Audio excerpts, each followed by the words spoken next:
So the current thought process in my head right now is more so,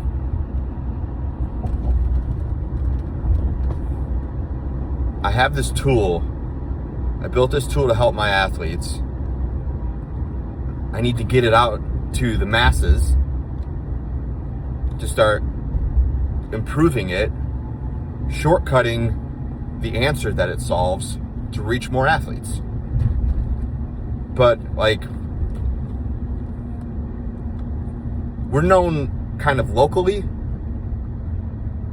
I did a really bad job at marketing my business the last several years. Okay, that is what happened, because we got results. We get results every single time. I had a little bit of a ramp up early COVID 2019, and then I stopped doing the thing that kept that ramping up, because I just thought like, okay, cool, I'm getting the results. A couple guys are signing up, and they're just, the social media, the results are just naturally gonna have people flowing in. Well, that's not how it works. If anyone else thinks that about anything they do in life, it's not how it works. I had to relearn. I had to learn a new position within this business that I built and turn it into a company, unless I want to just keep spinning my tires for the rest of my fucking life. I had to learn to take what I offered our customers and make it better, always better, and then learn how to talk about it and quote unquote sell it. That's what a business is there for. Businesses are there to solve problems. You have the problem, you don't know how to solve it, so you pay an expert that does to solve the problem for you. Businesses are there to make money. You can't make money if you're not doing all the parts of the business. So even though I put the B3 system in the weight room against any other system around there, we're the best. Even though we do that, I never really documented it correctly. I made a lot of mistakes, tons of mistakes, but I'm learning from it now, and I'm humble enough to admit that I made mistakes, because if you don't admit mistakes and do something to actively fix it, then you're full of shit. And I will not be one of those people when my time is up that was known to be full of shit. I will have made a difference. I'm going to win.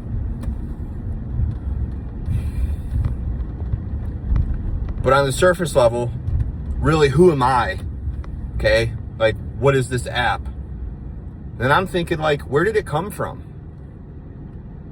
Like, I was just trying to solve a problem and thought, oh, okay, this is the next problem we can solve. I didn't think of it as like, it seems like it came out of thin air. Honestly, it does. The more that I think about it and I turn over these thoughts in my head, and honestly, I stress about it, it didn't come from thin air. It came from the problem that I've been trying to solve for the last 10 years that I've been in business, that I've been building dominant athletes. It's everything that I had to do back in the day culminated into a technology in the palm of your hand now. I didn't really quite know in the beginning how to, fix specific aspects of a hitter's swing. I had to go to coaches or reach out to parents to get feedback from their hitting coaches on, hey, what do they need to work on? Thankfully, I am in a facility with a few great hitting coaches that also believed in what I'm doing and what B3 stands for. So they were always coming back by us and saying, hey, do you see so-and-so back here? Nah, he hasn't been back here in a while. All right, I'll talk to him. We need to get him back here. Got it. Hey, did so-and-so tell you what we worked on? No. Okay, he's doing this in his swing. I think it's this, and this. So what do you think? What can we do? Boom, fix the problem. That was what I had to do to help these athletes. And I never really even realized it until now. This is literally a culmination of the last 10 years of my career. It's wildly fascinating to me to have that light bulb moment and realize where it came from, truly. The hitting coach's job is not going to go away. But I will tell you, hitting coaches, you better be really good at diagnosing the flaw and then fixing it as soon as possible. Okay? The B3 Diagnostic System,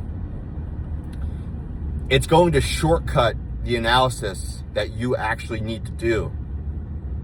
Because we find not what's happening to the everyday person, we find what's causing it. I've always thought that. Like, I always ask the question, why in this industry?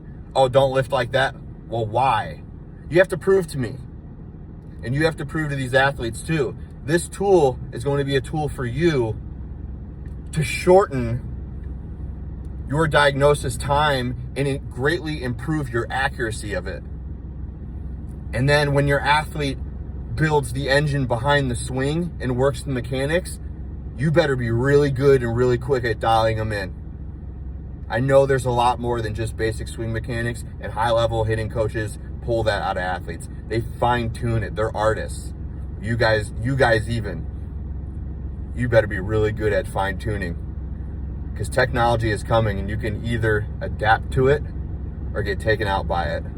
We're adapting to it. We're using it to improve our athletes at the absolute highest level.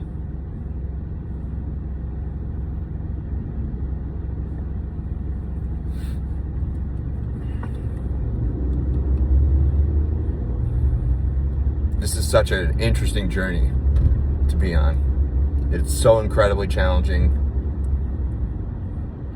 It's very demoralizing.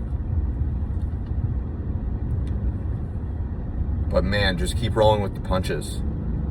I'm nowhere near in the brand of B3 and the business of B3, and the amount of athletes that we're going to reach is nowhere near where it's going to be. But from where I came 986 days ago, wow.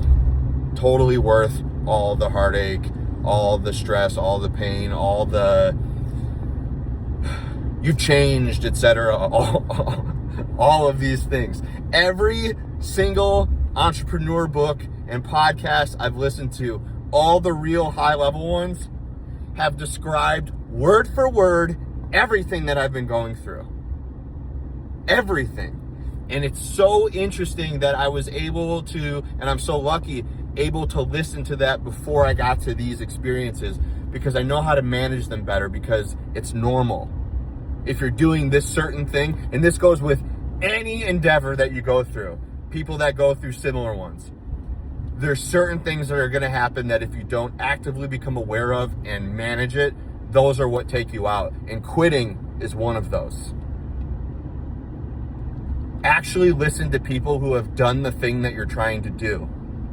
They're usually pretty freaking honest, because it's really hard to do the thing that you're trying to do.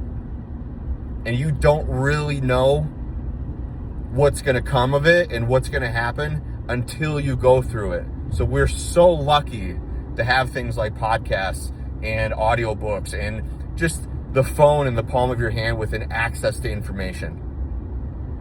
Woo! I was feeling it today. That is a brain dump and a half. Stay savage, not average.